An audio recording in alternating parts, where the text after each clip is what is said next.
విజయనగరం జిల్లా మెంటాడ్ మండలం పెదచామలాపల్లి గ్రామంలో మండల దళిత నాయకులు వడ్డీ చిన్నారావు ఆధ్వర్యంలో శనివారం అంబేద్కర్ విగ్రహానికి పొలమాల వేసి వర్ధంతి వేడుకలు ఘనంగా నిర్వహించారు. ఈ సందర్భంగా గ్రామ పెద్ద భాయి అప్పారావు మాట్లాడుతూ అంబేద్కర్ రాజ్యాంగాన్ని రచించి దేశానికి అందించిన మహోన్నతమైన వ్యక్తిని కొనియాడారు. ప్రస్తుతం ఎలాంటి ఉద్యమం చేయాలన్నా అంబేద్కర్ రాజ్యాంగంలో నినాదాలే ఆయుధాలుగా మారుతున్నాయని తెలిపారు. ప్రతి ఒక్కరూ అంబేద్కర్ ఆశయ సాధన కృషి చేయాలని కోరారు.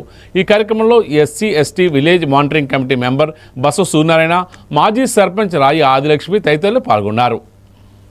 మెంటాడ మండలం పెదచామలపల్లి గ్రామంలో ఈరోజు మరి మన దేశానికి మేధావి అయినటువంటి మన దేశాన్ని ప్రపంచంలో దిశలో ముందస్తుగా నడిపించడంలో తనంతు పాత్ర మరి స్వాతంత్రం రాకముందు అవనివ్వండి, స్వాతంత్రం వచ్చిన తర్వాత అవనివ్వండి, ఒక దేశం తాలూకు మనుగడ మరి శాసనసభల్లోనూ చట్టరీత్యా ఏ రకంగా ఉండాలో ఆ రకంగా మన దేశాన్ని తీర్చిదిద్ది మరి బడుగు బలహీన వర్గాల్లో పుట్టి మరి దేశానికి ఎంతో కృషి చేసి ఆయన రాజకీయంగా కాకుండా సామాజికంగా మరి పేదోళ్ళ నుంచి పెద్దోడి వరకు ఏ హద్దుల్లో ఉండాలో దిశ చెప్పి మరి దేశాన్ని ముందుకు నడిపించినటువంటి మేధావర్గమైనటువంటి మరి అత్యధిక డిగ్రీలు అప్పట్లో చేసినటువంటి అంబేద్కర్ గారి వర్ధంతి సందర్భంగా ఆనాడు అంబేద్కర్ అంటే ఆశయాలను ఇందిరాగాంధీ గారు అవనివ్వండి,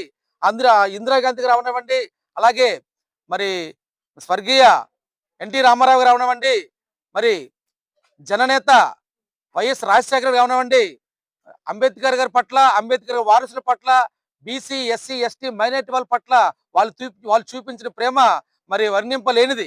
కానీ ఈ రోజుల్లో రాజ్యాంగాన్ని తూట్లు పొడిచి రాజకీయంగా మరి సమాజంలో దళితులకు, బీసీలకు, మైనారిటీ వాళ్ళకు ఏ రకంగా అస్పృశ్యత అనేటువంటిది అంటించి వాళ్ళు సామాజికంగా ఎంతో దూరంగా పెడుతున్నారనే విషయాన్ని నేటి ప్రభుత్వాలు తెలుసుకోవాలని చెప్పి సందర్భం తెలియజేసుకుంటున్నాం. అయితే అంబేద్కర్ గారు అనేటువంటిది విజయనగరం జిల్లాలో ఒక సొసైటీ ఉందండి. అంబేద్కర్ పాఠశాలలు, గురుకుల పాఠశాలలో మరి విద్యార్థులకు వసతులు లేని పరిస్థితి. మరి ఈ ప్రభుత్వంలో మనం ఎదుర్కొంటున్న సమస్యలు, అక్కడ పూర్తిగా ఉపాధ్యాయ రంగం కూడా లేదు, పూర్తిగా వసతులు లేవు,